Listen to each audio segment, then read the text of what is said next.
12월 26일 저희들에게 주시는 하나님 말씀은 누가복음 20장 27절로 40절까지 말씀입니다. 말씀을 함께 봉독하겠습니다.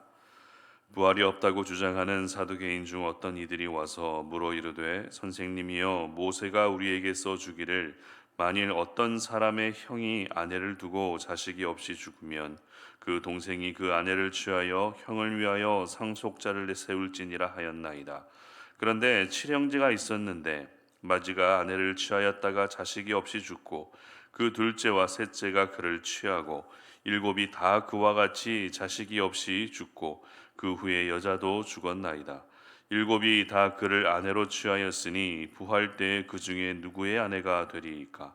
예수께서 이르시되 이 세상의 자녀들은 장가도 가고 시집도 가되 저 세상과 및 죽은 자 가운데서 부활함을 얻기에 합당히 여김을 받은 자들은 장가 가고 시집 가는 일이 없으며 그들은 다시 죽을 수도 없나니 이는 천사와 동등이요 부활의 자녀로서 하나님의 자녀임이라. 죽은 자가 살아난다는 것은 모세도 가시나무 떨기에 관한 그래서 주를 아브라함의 하나님이요 이삭의 하나님이요 야곱의 하나님이시라 칭하였나니 하나님은 죽은 자의 하나님이 아니요 살아있는 자의 하나님이시라. 하나님에게는 모든 사람이 살았느니라 하시니 서기관 중 어떤 이들이 말하되 선생님 잘 말씀하셨나이다 하니 그들은 아무것도 감히 더 물을 수 없음이더라. 아멘. 예수님은 이길 대상이 아니라 믿을 대상이다 라는 제목으로 오늘 말씀 전합니다. 사람이 가지고 있는 심리 중에 한 가지는 이기고 싶은 심리가 있습니다. 여러분은 어떠십니까? 이기는 것과 지는 것 중에 어떤 것을 더 좋아하시죠? 내가 아무리 상대방을 이기고 싶은 마음이 그렇게 가득하지 않다 할지라도 지는 것을 좋아하는 분은 그렇게 많지 않은 것 같습니다. 학생들은 공부와 성적으로 친구들을 이기고 싶어하는 마음이 있죠. 2주 전에 다음 세대 2부에서 게임 대회를 한 적이 있는데요. 그 어린아이들이 게임 대회를 하는데도 그렇게 승부욕이 발달되어 있더라고요. 이런 것들을 보게 되면 아이들이나 어른들이나 이기고 싶어하는 마음은 누구에게나 있는 것 같습니다. 운동선수들은 자신의 주 종목인 운동을 통해서 상대방을 이기고 싶어 합니다. 그러면 여성분들은 어떨까요? 여성분들도 이기고 싶어 하는 그 심리가 있는데요. 자녀들의 학벌이나 자녀들의 직장 이런 것들을 가지고 다른 엄마들을 이기고 싶어 하는 마음이 있습니다.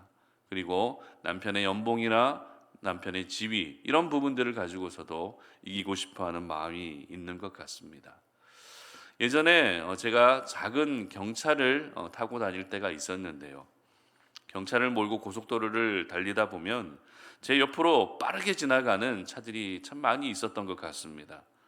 물론 그들이 이 경차를 얕보고 앞질렀는지는 잘 모르겠습니다. 그러나 제가 가지고 있었던 생각이 어떤 생각이었는가 하면 괜히 경차를 무시한다라는 그런 생각을 가지고 있었던 것 같습니다. 그래서 경차 앞으로 끼어들게 한다거나 경차를 빠르게 앞지르는 그런 차들을 보게 되면 절대 양보해 주지 않았던 그런 기억이 있는데요. 경차를 앞지르는 차들을 볼 때마다 절대 지지 않으려 했던 그런 제 모습이 부끄럽지만 설교를 준비하면서 문득 떠올랐습니다. 이처럼 사람에게는 중요하든 중요하지 않든 이기고 싶은 심리가 있는 것 같습니다. 그런데 만약에 이기고 싶은 대상, 이기고 싶은 상대를 잘못 고르게 되면 어떨까요? 만약 경차를 앞지르는 스포츠카를 보면서 나는 절대 질 수 없다는 생각을 가지고 그냥 악셀을 밟으면 어떻게 됩니까? 아무리 밟아도 그 스포츠카를 이길 수 없습니다. 그때는 나보다 더 빠른 차가 있구나. 그렇게 인정하는 것이 더 지혜로운 것이죠. 그런데 이기려는 대상을 잘못 정하는 일이 믿음 안에서도 비일비재하게 항상 일어나고 있는 것 같습니다. 오늘 본문이 바로 이것을 저희들에게 보여주고 있는 본문입니다. 오늘은 이 부활 논쟁으로 알려진 본문인데요. 그리고 이 부활 논쟁의 중심에 있었던 사람들은 이 사두개인들이라고 하는 사람들이었습니다. 사두개인은 예수님 당시에 바리새인과 그리고 서기관 그들과 함께 유대 사회의 기득권 계층을 이루고 있었던 그런 사람들이었습니다. 이들의 공통점이 있다면 모두 율법주의자들이었다는 것인데요. 각 계층의 차이를 잠시 말씀드리면 먼저 바리새인은 율법을 굉장히 엄격하게 지키는 사람들이었습니다. 그러다 보니 율법의 정신보다 율법의 형식을 더 강조했던 사람들이죠. 서기관들은 율법을 해석해 주는 사람들이었습니다. 그래서 서기관들이 율법을 해석하면 바리새인들이 그 율법을 지키곤 했었던 것이죠. 그리고 사두개인들이 어떤 사람들이었는가 하면 27절 말씀 보시기 바랍니다. 부활이 없다고 주장하는 사두개인 중 어떤 이들이 와서 이렇게 기록합니다. 율법주의자는 맞는데 뭐가 없다고 이야기한다고요? 부활이 없다라고 그렇게 믿었던 사람들이라는 것입니다. 부활을 믿지 않았기 때문에 영혼의 존재, 영적인 존재, 천사의 존재와 같은 그런 영적인 세계를 전혀 인정하지 않았던 것이죠. 이렇게 율법주의자들에게도 서로 다름이 존재했던 것입니다. 그런데 이 서로 다름을 서로 간에 이해해 주고 인정해 주었던 것이 아니라 치열한 권력 싸움, 이 치열한 기득권 싸움을 주로 하던 이들이 바로 이 사두개인, 바리새인 그리고 서기관들이었습니다. 그런데 이들이 유일하게 뜻을 같이 할 수 있었던 상황이 있었는데요. 그 상황이란 바로 예수님을 넘어뜨리고 공격하기 위한 목적으로는 언제나 하나가 되었다는 것입니다. 그래서 오늘 사두개인들이 부활에 대한 주제를 가지고 예수님에게 가지고 나아옵니다. 그 내용을 보면 이렇습니다. 율법에 기록된 고엘 제도, 즉 계대 결혼의 한계를 지적하고 있는데요. 계대 결혼이라고 하는 것은 만약에 자식이 없이 남편이 죽으면 남편의 형제가 형수와 결혼해서 기업을 이어가는 제도입니다. 이러한 결혼 제도는 하나님이 공식적으로 인정해 주셨던, 허락해 주셨던 제도였는데요. 그런데 목적이 있었습니다. 그 목적이란 무엇인가 하면 한 가족에게 물려지게 되는 유업인 토지를 보호하기 위해서였습니다. 그리고 가족의 대가 끊어지지 않게 하기 위해서 이와 같은 결혼 제도를 허용해 주신 것입니다. 대표적인 계대 결혼의 사례가 바로 룻과 보아스입니다. 그런데 오늘 사두개인은 이러한 결혼 문제를 부활과 연관시키고 있는 것을 보게 되는데요. 자식이 없이 남편이 죽은 후에 동생이 그 형수를 취하여 결혼했지만 또 자식 없이 동생이 죽고 그렇게 칠형제가 모두 형수를 취하게 되면 부활 때에 누가 진짜 남편이 되느냐는 것이 오늘 사두개인들의 질문의 요지였습니다. 여러분들은 어떻게 생각하십니까? 누가 그 아내의 진짜 남편이 되는 것일까요? 첫 번째 남편이 진짜 남편입니까? 아니면 마지막 남편이 진짜 남편입니까? 예수님의 대답을 한번 보도록 하겠습니다. 35절입니다. 저 세상과 및 죽은 자 가운데서 부활함을 얻기에 합당히 여김을 받은 자들은 장가 가고 시집 가는 일이 없으며 아멘. 여러분, 예수님의 대답이 이해가 되십니까? 예수님의 대답을 보시면서 어떤 생각이 드십니까? 예수님의 대답의 의미는 이런데요. 장가 가고 시집 가는 것은 모두 이 땅에서 일어나는 일들이라는 것입니다. 하지만 부활하게 되면 하나님의 나라에 가게 되면 이 땅에서 겪었던 모든 문화 그리고 제도, 어떤 관계 이런 부분들은 다 사라지게 된다는 것입니다. 그러면 이 땅에서 존재했던 이 관계들도 그다지 중요하지 않게 된다는 것이죠.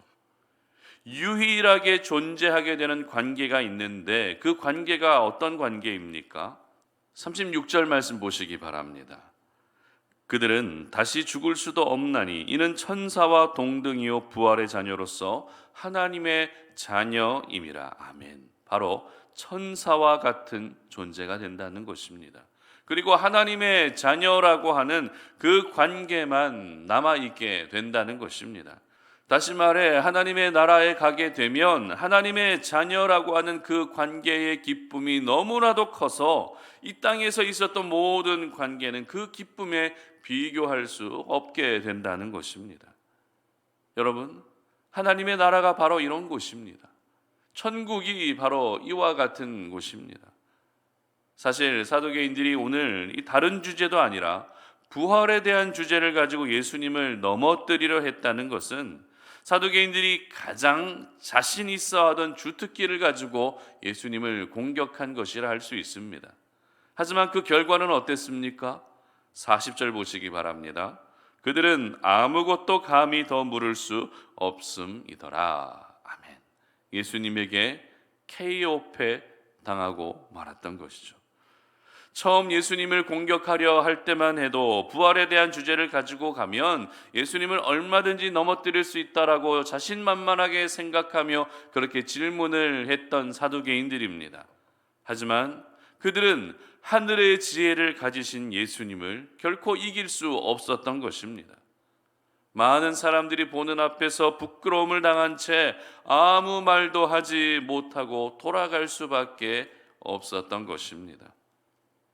오늘 저희들은 당당하게 예수님에게 질문했다가 맥없이 뒤돌아가고 있는 사두개인들의 모습을 보면서 예수님은 절대 이길 대상이 아니라 믿을 대상이라는 사실을 깨닫게 됩니다. 사두개인들은 이길 대상을 완전히 잘못 골랐던 것입니다. 지금까지 바리새인 그리고 서기관들 그리고 대제사장들도 이길 대상을 잘못 고르는 바람에 사람들 앞에서 큰 코 다치는 일들이 계속되어 왔는데 사두개인들도 동일한 실수를 하고 있었던 것입니다. 그렇습니다. 우리 예수님은 절대 이겨야 할 대상이 아닙니다. 예수님은 오늘도 우리가 믿어야 할 대상이라는 사실을 여러분 기억하시기를 바랍니다. 그러므로 우리가 예수님을 이기려 하지 마시고 오늘도 예수님을 힘을 다해 믿는 것이 우리가 살 수 있는 길이며 하나님이 기뻐하시는 길이라는 것입니다. 그렇다면 예수님을 이기려 한다는 것은 구체적으로 어떤 모습을 의미하는 것일까요? 예수님을 이기려 한다는 것. 상대방을 이기려 한다는 것은 상대방보다 내가 더 낫다는 것을 의미하죠. 그래서 내 생각이 상대방의 생각보다 더 낫고 내 스펙이 이 정도 되면 상대방의 스펙보다는 더 낫다라고 여기게 되는 것. 내 배경과 내 실력이 상대방의 배경보다 더 낫다라고 생각하는 것이 바로 이기는 것의 의미입니다. 그렇기 때문에 예수님을 이기려 한다는 것은 오늘도 내가 가진 생각대로만 사는 것을 의미합니다. 내 생각이 예수님의 생각보다 더 낫고 내 기준, 내 방법이 예수님의 생각보다 더 낫기 때문에 내 기준과 내 방법대로만 살게 되면 그 정도면 충분하다라고 여기며 사는 것이 바로 예수님을 이기려 하는 모습의 특징인 것입니다. 오늘 사두개인들은 부활에 대해서만큼은 전문가들이었습니다. 자신이 가진 율법적 지식을 바탕으로 부활이 없다라고 주장했던 사람이 바로 사두개인들이었습니다. 그러나 그 지식을 가지고 예수님을 이길 수는 없었습니다. 그렇게 뛰어난 지식을 가지고 있었지만 그들이 가진 지식을 가지고서는 결코 예수님을 이길 수 없었던 것입니다. 마찬가지입니다.